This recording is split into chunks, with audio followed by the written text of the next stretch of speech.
I am making, or I'm showing you how I make oatmeal bread. I rarely if ever buy bread because it's so easy to make at home. For me, I did start out using a bread machine, and then I kind of kept making it, got better at it, and the bread machine took too long. So I looked into it and I actually got a Bosch, and that's what this one is. And I think you can use a mixer with the dough hook too, but this is a Bosch and I love it. So the first thing I will do for my recipe is 2 3/4 cup of water, and I'll put that in the microwave for 2 minutes and 30 seconds. And it's super important how hot your water is so that your yeast activates correctly with the water and the sugar. And so for me, 2 minutes and 30 seconds with about this much water is key to the bread rising. While my water is heating up in the microwave, I will add my flour. And so I use 3 cups of whole wheat flour. I do like to use organic, but if I can't find it, then the King Arthur is really good. So 3 cups of flour, whole wheat flour,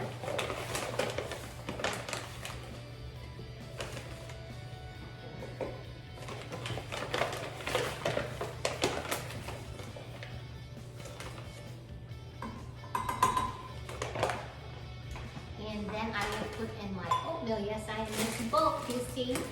So 1 1/3 cup of oatmeal.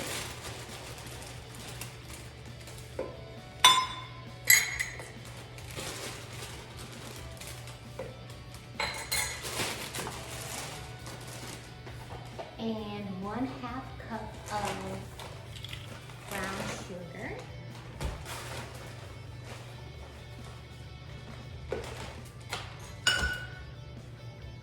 And the yeast, 2 or 3.5, 4.5 teaspoons of yeast, which is a tablespoon and a half a tablespoon. And then I will add my water, and I don't add the salt because I like the yeast needs to mix really well with the sugar in order for it to rise correctly. So I did about half of my flour with the sugar and the yeast and the water at a good temperature. I used my Bosch so much that I duct taped the top because it broke. So that's how much I use this thing. It's about 15, I'm gonna say at least 15, 20 years old, and it's still going strong. So great investment if you're going to make your own bread. There we go. And then I will let this mix for about 2 to 3 minutes. Right, once that has mixed well, and I want to show you real quick, I'm using a hook, in case you're wondering what I use on that. It's just a hook, so like if you have a regular mixer, a hook will probably work as well. And then I'm gonna add organic unbleached flour. And I'm gonna say, and this is where practice comes in because you learn the consistency of what the bread dough should look like. So I'm gonna add about, I'm gonna add about 3 cups. So it just depends on the consistency, but we're super runny, I would add 4 cups. If it was already pretty thick, I would probably go 2.5, 3. So I'm gonna start with 3 cups.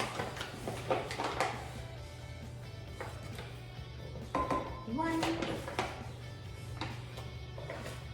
2. The cool thing about making your own bread is you can make pizza crusts, you can make buns, you can make croissants, you can make rolls, you can make pita, you can make naan. It's limitless what you can do. And then I'll do 1 tablespoon of Himalayan pink salt. And then this needs to actually mix and knead for 7 minutes. And then this, after I give it maybe 3 minutes, I'll look at it and see how thick it is. If it's still gooey and kind of sticking to the hook after, I guess, 4 or 5 minutes, then I'll need to add some more flour before I get to the end of that 7 minutes. All right, it's been about 4 minutes, and that's when I check on it to see if it's the right consistency. And it looks actually perfect. So I want to show this to you so you can see what it is. So when I look at the bread, it shouldn't be like stuck to everything. It should easily come off. So when I take it out of the bowl, it really sticks together and not to the bowl. If it starts sticking to the bowl, then I know I need to add flour. And I would just do a 1/4 cup or a half a cup max to make it just a little bit thicker.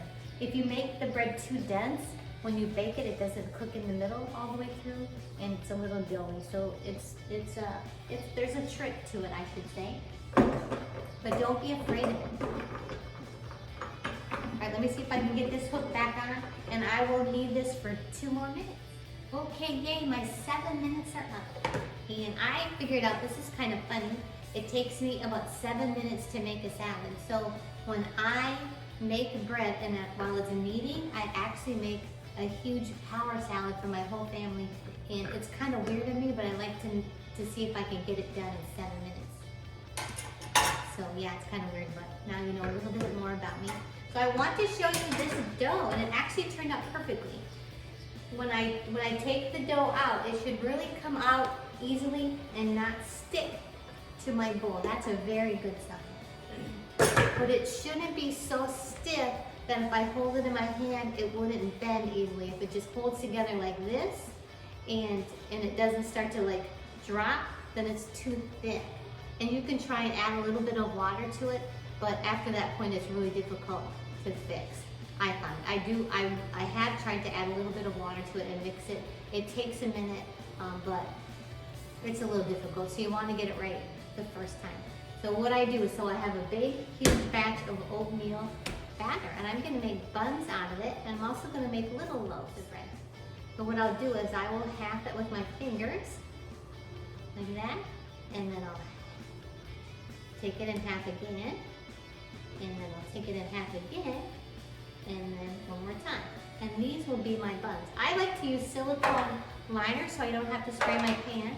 This is a new clean one, and this is one that's been used a lot, but they both are right. So I will take it, and these will become my veggie burger buns. And depending on the size of your veggie burgers, how big you like to make them, you can change your buns to match. Like that. And I can fit actually 8 on a pan. And then what I will do with these is I'll just smash them.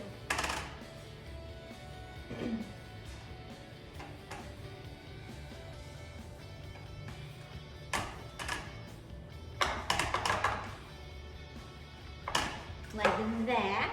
I'll cover them and then I'll let them rise. Alright, so my small loaves that maybe we will use for maybe spaghetti night or something, and I can make garlic butter with it. I'll just roll it out and try to make it equal.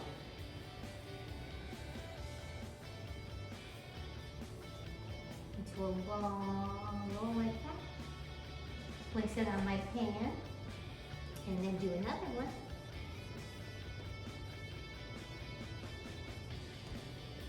See if I can make it equal. Place it on my pan, and then I will get a knife. My other favorite knife, and I will slice it because it looks a little prettier after it rises and it bakes. All right, so it looks like that. I will cover these, let them rise for 45 minutes to an hour, and then I will bake them on 375 for, these are smaller than large loaves, so I'll bake them for maybe 16, 18 minutes, depending on how warm your oven is.